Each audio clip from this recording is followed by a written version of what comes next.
প্রতি বছরের মতন এই বছরও 19শে ফেব্রুয়ারি শিকাগো ধর্ম সম্মেলন থেকে ফেরার পথে বজবজে বিবেকানন্দের পদার্পণ ও কলকাতার উদ্দেশ্যে যাত্রার স্মরণে প্রতীকী ট্রেন যাত্রা উদযাপিত হল। কিন্তু স্বামীজির স্মৃতি বিজড়িত পুরনো রেল স্টেশন কিন্তু আজও ভগ্নপ্রায় হয়ে দুয়োরানির মতোই পড়ে রয়েছে।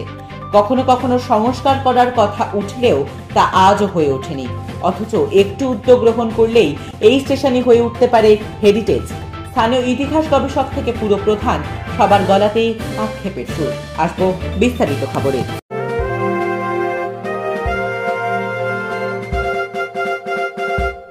রামকৃষ্ণ বজবজ বিভাগীয় বস্ত্র বিপণী, বজবজ কলেজের সামনে। বৃহত্তর বজবজে পরিবার সহ বসে খাবার মতো একমাত্র শীততাপ রেস্টুরেন্ট কলাপাতা। দেশি বিদেশি খাবারের জন্য অবশ্যই আসুন কলাপাতা। হোম ডেলিভারি ব্যবস্থা। সালটা ছিল 1897, দিনটা 19শে ফেব্রুয়ারি। শিকাগো ধর্ম সম্মেলন থেকে ফিরছেন স্বামীজি। অক্ষত স্মৃতিতে বারবার ঝলসে উঠছে পাশ্চাত্যের নানাবিধ ঘটনা।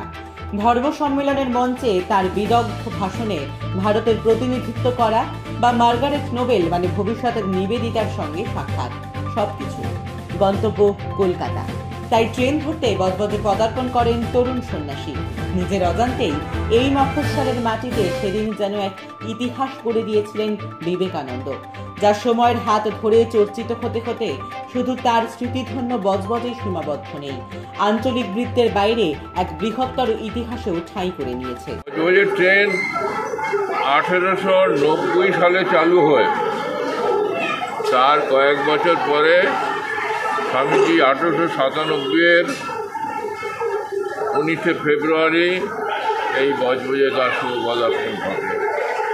বজবজবাসীর পক্ষে এটা একটা পরম গৌরবের ব্যাপার।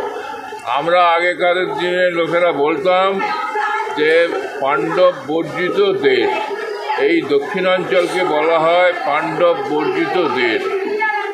অর্থাৎ এখানে পাণ্ডবরাও যে অজ্ঞাতবাস করে বেরিয়েছিল তারাও এইদিকে আসে না।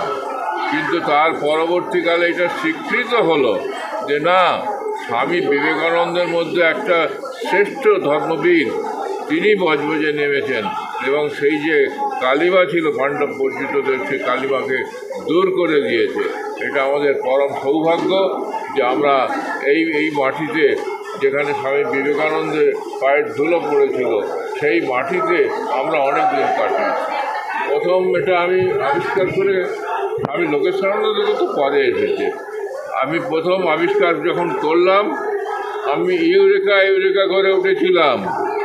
কেননা ওই সময়ের নিউজ পেপার একেবারে খুব দুর্লভ, ছেড়ে টেড়ে একাকার হয়ে গেছে। কিন্তু সেটাকে জুড়ে জড়ে যখন পেলাম এবং ওই ন্যাশনাল লাইব্রেরির লাইব্রেরিয়ান, মানে নিউজ পেপার সেকশনের লাইব্রেরিয়ান আমার সঙ্গে থেকে সমস্ত কাগজগুলো রেডি করে আমাকে দিল এবং তখন জেরক্সও বেরোয়নি, আমরা সেই জন্যে জেরক্সও করতে পারিনি। ওইখান থেকে লিখে নিয়ে এসেছিলাম যে arrival of Swami Vivekananda at Budge Budge.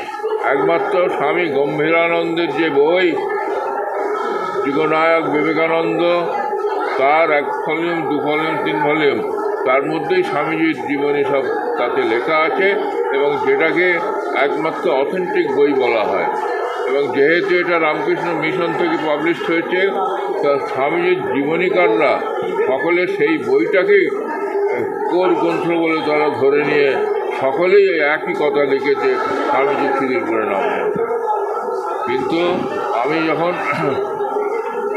তখন আমার খুব কষ্ট হলো যে বজবজকে কোনো মানুষ প্রতিবাদ করার নেই, কিন্তু বাধ্য হয়ে আমাকেই প্রতিবাদ করতে হলো।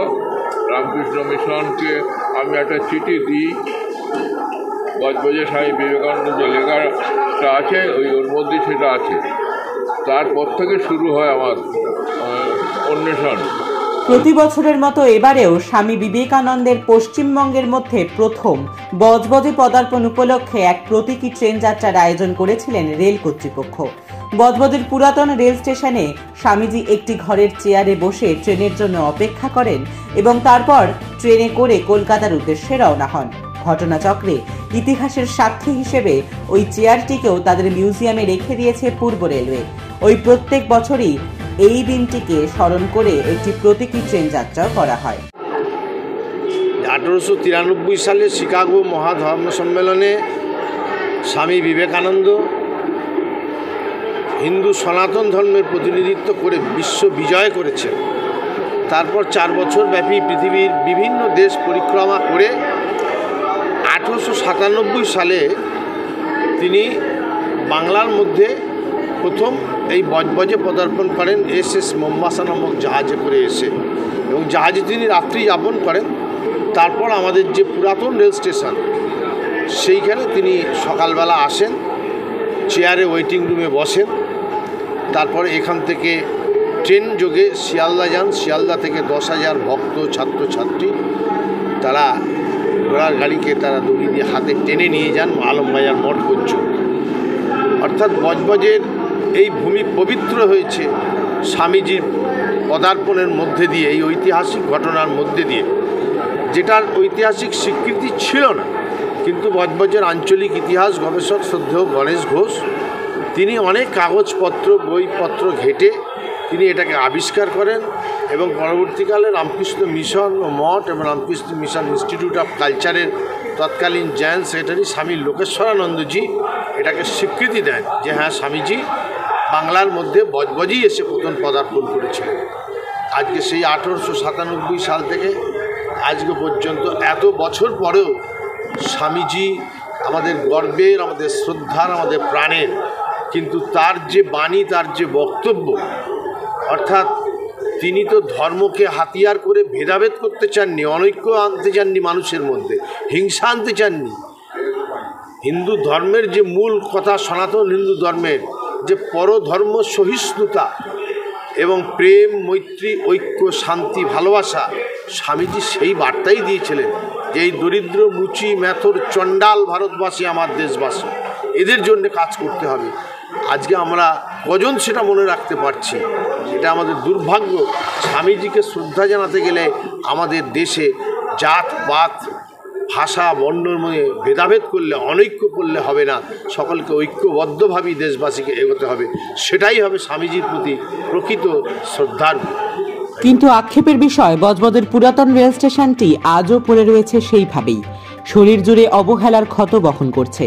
তাকে কেন্দ্র করে তৈরি হয়নি কোনো পর্যটনের ব্যবস্থা। স্থানীয় ইতিহাস গবেষকদের দাবি, এই পুরাতন রেল স্টেশনটিকে সংরক্ষণ করে পর্যটন কেন্দ্র করার উদ্যোগ রেল কর্তৃপক্ষ, কেন্দ্রীয় সরকার বা রাজ্য সরকার কারো পক্ষ থেকেই নেওয়া হয়নি। আদেও কি কোনোদিন কোনো সরকারের তরফে এই উদ্যোগ নেওয়া হবে? এই বিষয়ে কি ভাবছেন স্থানীয় ইতিহাস গবেষক থেকে শুরু করে প্রশাসনের কর্তারা? এখন এই রেল স্টেশন, বজবজের যে পুরাতন রেল স্টেশন, শুধুমাত্র স্বামীজির ওই শিকাগো ধর্ম মহাসম্মেলন থেকে 39 মাস পরে যখন ভারতবর্ষে ফিরলেন, বাংলার মাটিতে প্রথম পদার্পণ করেছিলেন, এটা যেমন একটা ইতিহাস, তার 17 বছর পরে, মানে ওই ইতিহাসটা যেমন একটা গর্বের ইতিহাস, অহংকারের ইতিহাস আমাদের, তার 17 বছর পরেও কিন্তু ভারতের স্বাধীনতা সংগ্রামের একটা অত্যন্ত কলঙ্কজনক ইতিহাসও ঘটে গিয়েছিল এই বজবজ পুরাতন রেল স্টেশনের প্রান্তে আর কি, একদম পুরাতন রেল স্টেশনের চত্বরেই। মানে জালিয়ানওয়ালাবাগ হত্যাকাণ্ডে কয়েক বছর আগেই তারা যে, মানে 5 বছর আগেই তার যে একটা মোহরা সেরে নিয়েছিল ব্রিটিশ সাম্রাজ্যবাদ, তার ইতিহাসও কিন্তু এই বজবজ পুরাতন রেল স্টেশন। এখন ঘটনা হলো, এই পুরাতন রেল স্টেশনকে তারপর স্বাধীনতার পর বহুবার চেষ্টা হয়েছে, অনেকবার আমাদের মানে বিভিন্ন মানুষ, বজবজের মানুষজন দাবি তুলেছেন যে এই রেল স্টেশনকে রেল কর্তৃপক্ষ এটা একটি মানে সংরক্ষণ করুক, একটা ঐতিহাসিক স্থান হিসেবে সংরক্ষণ করুক, তার জন্য পর্যটন কেন্দ্র হিসেবে গড়ে তোলার জন্য যা যা প্রয়োজনীয় ব্যবস্থা করুক, গোটা দেশের মানুষ এখানে ঘুরতে আসতে পারেন, ঐতিহাসিক স্থান দর্শন করতে পারেন। কিন্তু লজ্জার হলেও, দুঃখের হলেও এটা সত্যি, সেইভাবে আজও পর্যন্ত রেল কর্তৃপক্ষ বা কেন্দ্রীয় সরকার কিংবা রাজ্য সরকার বা অন্য কোনো কর্তৃপক্ষ কারের পক্ষে থেকেই কিন্তু সেই রকম কোনো দেখাই যায় না, উদ্যোগ দেখাই যায় না। এটা আমাদের সত্যি খুবই দুঃখের, এবং এটা হওয়া উচিত বলে বজবজের সমস্ত মানুষ মনে করেন, এবং আমরা যারা আঞ্চলিক ইতিহাস চর্চা সামান্যতম করি, আমরাও সেটা মনে করি, এটা হওয়া উচিত। নিঃসন্দেহে ঐতিহাসিক স্থান, যেহেতু স্বামী বিবেকানন্দ আমেরিকার শিকাগোতে মহাধর্ম সম্মেলনে বিশ্ব বিজয় করে ভারতে প্রত্যাবর্তনের পর মাদ্রাজ থেকে, বর্তমানে চেন্নাই, তৎকালীন মাদ্রাজ থেকে তিনি মোম্বাসা নামক জাহাজে করে এসে বজবজের এই ঘাটে তিনি থাকেন। তারপরে ঘাটে মোম্বাসা জাহাজ থেকে বজবজের মাটিতে পদার্পণ করেন। বজবজের এই পবিত্র ভূমিতে পদার্পণ করে তৎকালীন সময়ে বজবজ পুরাতন রেল স্টেশন, যেখানে বর্তমানে মালবাহী গাড়ি চলাচল করে, মালবাহী গুডস ট্রেনের স্টেশন, তখন সেটা যাত্রীবাহী রেলের বজবজ স্টেশন ছিল। সেইখানে তিনি ওয়েটিং রুমে এসে অপেক্ষা করেন। যে চেয়ারে বসেছিলেন সেই চেয়ারটি বর্তমানে রেলওয়ের মিউজিয়ামে আছে। সেখান থেকে ট্রেনে উঠে তিনি শিয়ালদা যান। শিয়ালদা থেকে 10,000 ছাত্রছাত্রী তারা তাকে ঘোড়ার গাড়িতে টেনে নিয়ে যান, হাতে করে তারা টেনে আলমবাজার মঠে নিয়ে যান। সুতরাং বিশ্ব বিজয় করে শিকাগো মহাধর্ম সম্মেলন থেকে স্বামীজি ফেরার পর বাংলার মাটিতে প্রথম পদার্পণ করেন এই বজবজে, এবং সেই বজবজ পুরাতন রেল স্টেশন নিঃসন্দেহে একটা ঐতিহাসিক স্মৃতি বিজড়িত স্থান, একটা হেরিটেজ প্লেস।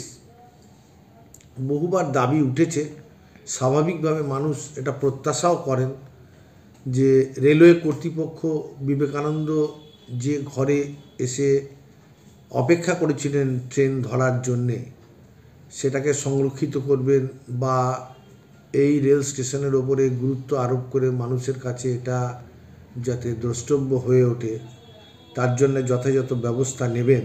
কিন্তু এখনও পর্যন্ত সেরকম কিছু আমরা দেখতে পাইনি। কিন্তু 1897 সালের 19শে ফেব্রুয়ারি প্রতি বছর বজবজে বিবেকানন্দ স্মরণ কমিটির পক্ষ থেকে 19শে ফেব্রুয়ারি বিবেকানন্দ স্পেশাল ট্রেন যাত্রা হয়। সেটা অবশ্য নতুন বজবজ স্টেশন, যেটা কমাকাটামারু বজবজ রেলওয়ে স্টেশন, সেখান থেকে যাত্রা শুরু করে। নেপথ্য থাকছে অগ্নিহ রায়ের সঙ্গে বজবজ থেকে ঋত্বিকা দাসের রিপোর্ট, বার্তা এখন। রামকৃষ্ণ বজবজ বিভাগীয় বস্ত্র বিপণী, বজবজ কলেজের সামনে। বৃহত্তর বজবজে পরিবার সহ বসে খাবার মতো একমাত্র শীততাপ রেস্টুরেন্ট কলাপাতা। দেশি বিদেশি খাবারের জন্য অবশ্যই আসুন, কলাপাতা হোম ডেলিভারি ব্যবস্থা আছে।